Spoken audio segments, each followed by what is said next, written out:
In the sprawling, shadow-cloaked city of Gotham, it's the year 2026. The streets pulse with the rhythm of an urban jungle, where crime festers in the darkest corners. The Gotham City Police Department, a fortress of justice in a lawless land, stands as a beacon for those who still believe in order amidst chaos. The scene opens inside the GCPD, where Detective Lance Bishop, a seasoned officer with dirty blonde hair, sits at his desk. His office is a cluttered sanctuary of case files, coffee cups, and memories of battles fought against the city's darkest elements. The scene begins inside the Gotham City Police Department, known to locals simply as the GCPD. The air inside the building is thick with the scent of stale coffee and paper. The walls are a mix of aged brick and plaster, adorned with peeling paint and faded posters from the city's various crime prevention campaigns over the decades. Fluorescent lights flicker sporadically, casting an eerie glow over the desks cluttered with case files and personal items. At his desk sits Detective Lance Bishop, a formidable figure at 6'4" and 245 pounds, with dirty blonde hair and the physique of an experienced boxer. His office is a testament to his years of service, with framed photographs of crime scenes, certificates of commendation, and a worn-out punching bag in one corner, a relic from his training days under the late professional boxer, Teddy Grant. Lance is deep in thought, sipping his coffee, the bitter taste a welcome distraction from the monotony of paperwork. His desk is a mess of old case files, some of which contain notes and sketches in his meticulous handwriting. The room is dimly lit, the blinds half drawn to keep out the harsh daylight, adding to the overall sense of gloom. Moments pass before the unexpected arrival of the Batman. In this universe, Batman is David Wayne, a brooding figure at 32 years old. He enters Lance's office silently, his cape covering his shoulders and blending into the shadows. The atmosphere changes instantly, the room growing colder, more foreboding. "Detective," Batman says, his voice a low, gravelly whisper that seems to echo off the walls. "Vigilante," Bishop responds, not bothering to hide his disdain. "What brings you to my office?" Batman stands there unmoving, his piercing gaze fixed on the detective. After a pause, he tosses a file onto Lance's desk. "It's a case file, archived. I found it in the back." Lance picks up the file, his eyes scanning the cover. It contains context about Commissioner Gordon, who, now in his late 70s, has recently retired. The mention of Officer Bullock's name causes Lance to frown. "Good to know," Batman states, his tone flat. Mentally, Lance processes the information, thinking to himself, "Just because you're a vigilante doesn't mean I should trust you. But Bullock, he might be dirty." He looks up from the file, considering his next move. "Want to do a bad cop, bad cop thing on Bullock? See what his reasoning is?" Lance asks, trying to gauge Batman's interest. "It's too open here," Batman replies, his voice barely above a whisper. "In my office?" Lance suggests, already knowing the answer. Batman shakes his head firmly. "No, he's not gonna be here." "You are difficult to work with," Lance mutters, frustration creeping into his voice. "I don't know how Gordon did it." Batman remains silent, his eyes never leaving Lance's. He steps forward, handing the detective an envelope with a letter inside. The envelope is addressed to Gordon. Lance smirks. "Isn't this cute?" He begins to open the letter, his tone mocking. "Sending him love letters?" As Lance reads the letter, Batman steps back into the shadows, his form blending seamlessly with the darkness until he vanishes completely. The detective looks up, startled to find himself alone. "God, I hate that," he mutters, his voice echoing slightly in the empty room. Turning his attention back to the letter, Lance reads Bullock's message, a request to meet at the docks by 10 p.m. "So that's what he meant," Lance says to himself. He stands, grabbing his jacket and draping it over his forearm. "I'll be seeing him there." Exiting the GCPD building, Lance steps out into the bustling streets of Gotham. The sky is overcast, threatening rain. People pass by in a hurry, their faces a mix of indifference and suspicion. Some recognize him, offering curt nods or avoiding eye contact altogether. He walks to a nearby cafe, unaware that Batman watches him from a distance. perched on a rooftop like a silent guardian. Batman's eyes never leave the detective, observing his every move with the intensity of a predator stalking its prey. Time passes, and Lance finally reaches his destination, the mall. The end of Chapter 1 leaves a sense of anticipation in the air, the night promising more shadows and secrets yet to be unveiled. We now enter the Gotham City Mall, the large LED clock displaying 9:05 p.m. Detective Lancer Bishop strides through the bustling crowd, the air filled with the scents of fast food and the distant echo of laughter and conversation. He approaches a cafe counter, glancing up at the menu before speaking to the barista. "Let me get a scone and a black coffee. No cream, no sugar," he orders, his voice steady but tired. The barista, a young woman with dark hair tied back in a ponytail, smiles as she begins to prepare his order. "Coming right up," she says cheerfully, her hands moving deftly to brew the coffee and wrap the scone. "Here you go, sir," she says, handing over the items.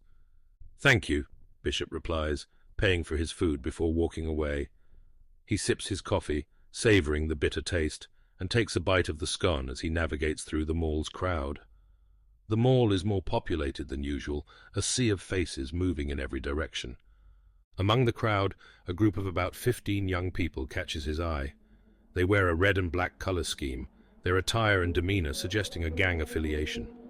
Most of them appear to be teenagers, though a few look to be in their early 20s. The group is predominantly Latino, with a mix of other ethnicities, embodying the diverse yet gritty essence of Gotham's youth. "Got a little gang?" Bishop mutters to himself, noticing their presence. He turns back, trying to ignore them, but can't shake the uneasy feeling they give him.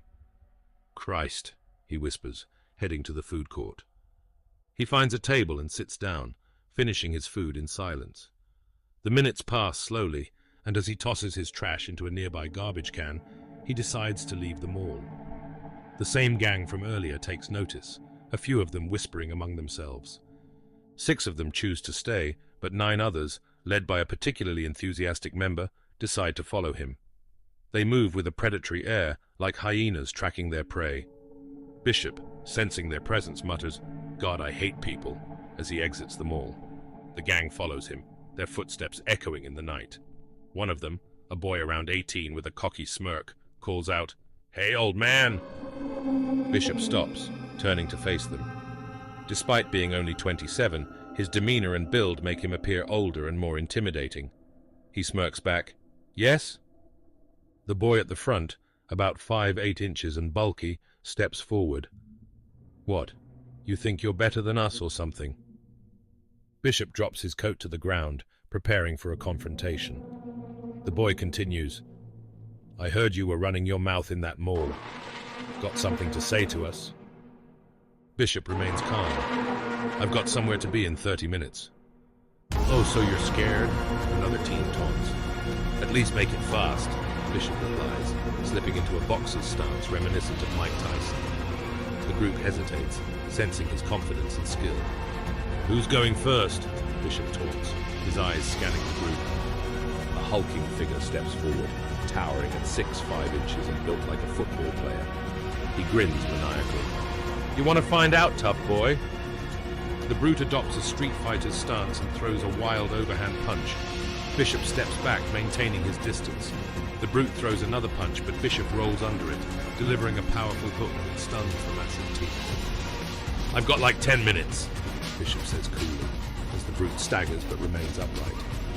The gang pulls the brute back, and a leaner teen steps forward. He has the frame and swagger of a young Nick Diaz, approaching Bishop with a cocky grin. "You don't know where I'm from, motherfucker," he taunts, hands up in a classic fighting stance. The teen throws a jab, which Bishop ducks, countering with a hard slap. The teen uses the jab as a distraction, rolling under and following up with a Stockton slap. The crowd roars, hyping up the fight. "Kids these days have no respect," Bishop mutters, blocking and dodging the teen's wild punches. He counters with a straight right hand, backing the teen up. "Need an ice pack from the nurse's office?" Bishop taunts. The teen, red-faced and furious, refuses to back down. "Nah, is that all you got, bitch?" Bishop rushes the teen, delivering a right hook to the face.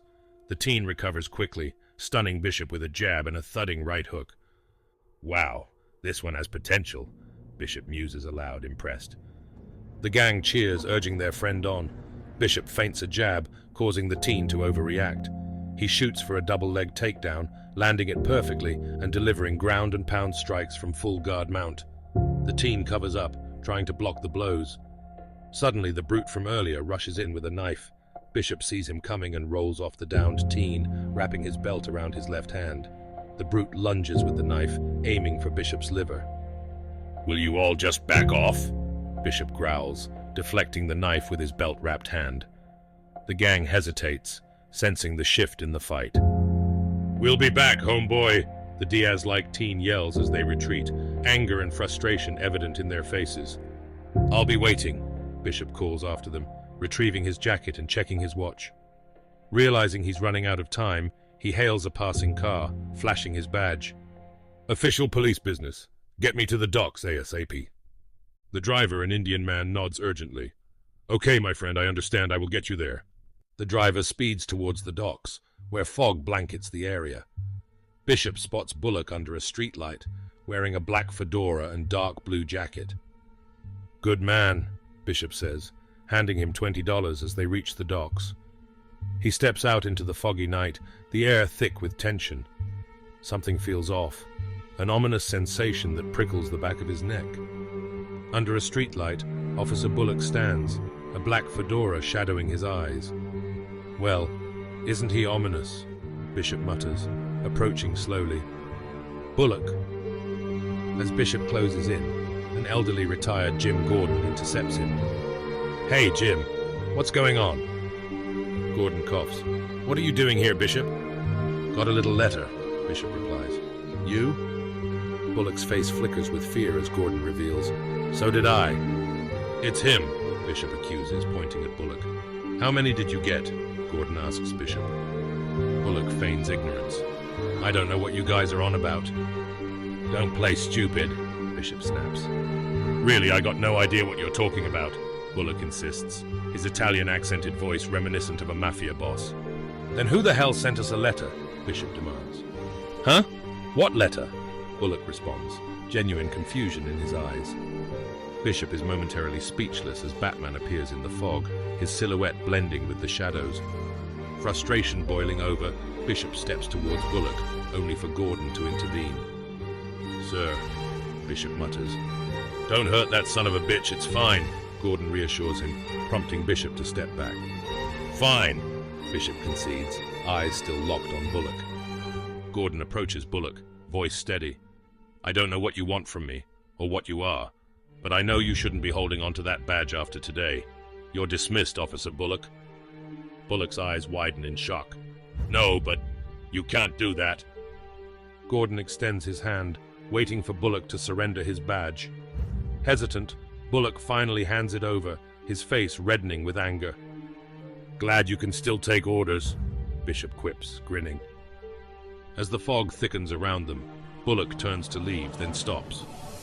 "One last thing," he says, raising a finger. Gordon begins to walk away, but Bullock turns back, pulling out a gun. "Never leave a lion without taking his claws," Bullock growls, firing 2 shots into Gordon's back. Bishop is stunned as Bullock runs into the fog, disappearing. "Sir!" Bishop yells, rushing to Gordon's side. He rolls him over, frantically dialing 911. "I need an ambulance to Gotham Park! Gordon, no!" Batman drops down to assist, equally shocked by Bullock's betrayal. "The commissioner has been shot!" "Don't wait here, Batman! Go after him!" Gordon managed to rasp, his voice barely audible. Gordon's voice fades in the back of Batman's mind as Batman races after Bullock. The night is far from over, and the battle for justice continues in the shadows of Gotham. Batman blinked, momentarily frozen.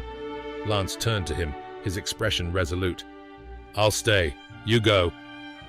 Batman snapped back to reality, nodding at Lance. "I got him," Lance assured, his tone firm. Batman took a step back, the fog swirling around him, and vanished into the night. "You're gonna be okay," Lance affirmed to Gordon as the ambulances arrived. 2 shots fired to his back. No exit wounds, only entry. Lance's knowledge and composure in the situation were evident. Former Officer Bullock had fled, abandoning his car in a panic. He sprinted through Gotham Park, looking over his shoulder as if haunted by ghosts. A few officers spotted him and momentarily stared, torn between aiding Gordon and pursuing Bullock. They ultimately decided to help Gordon, not realizing Bullock's betrayal. "Hey, isn't that Bullock? What's he doing running like that?" one officer muttered to his partner. "Forget him, we need to get Gordon to the hospital," the partner replied urgently, and they rushed to help. Meanwhile, paramedics placed Gordon on a stretcher, swiftly loading him into the ambulance. "I'll contact Barbara," Lance promised Gordon, his voice steady, though the situation was dire. The ambulance sped off, sirens wailing. Lance rushed to Gordon's home, navigating through Gotham's chaotic traffic. He knocked on the door urgently. Gordon's wife answered, her face etched with concern. "Hi, Mom. I've got some bad news," Lance began, his tone somber. "Your husband, he was shot by former Officer Bullock." As the camera panned back to Bullock, he sat under a dark bridge, his face contorted in anguish. Why did I do it?" he sobbed, questioning his actions. Back at Gordon's home, his wife burst into tears, collapsing against Lance as she sobbed uncontrollably.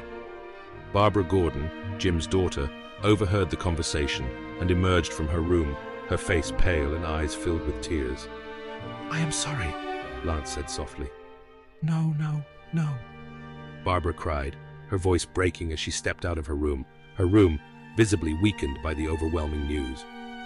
"I recommend you go to the hospital," Lance advised. "Go see him." Barbara nodded, her face resolute despite the tears. "I'll check on you guys later," Lance added before making his way back to the park. Bullock, meanwhile, continued to spiral, his mind tormented by guilt. "Why did I pull the trigger? That was so stupid of me," he muttered, punching the wall beside him in frustration. "I'm so dead. If that guy wasn't there, I would have..." Lance heard Bullock's muttering as he approached the large tunnel silently. He stared at Bullock, his face a mask of rage. Bullock, seeing him, pulled out his firearm, backing toward the park's famous river. "Get away from me," he warned. Ignoring the command, Lance continued his approach, his rage fueling his steps. "I'll fucking do it, and frame you for it," Bullock threatened, his voice shaky. "Pull it," Lance dared. "Shooting the same commissioner I called help for."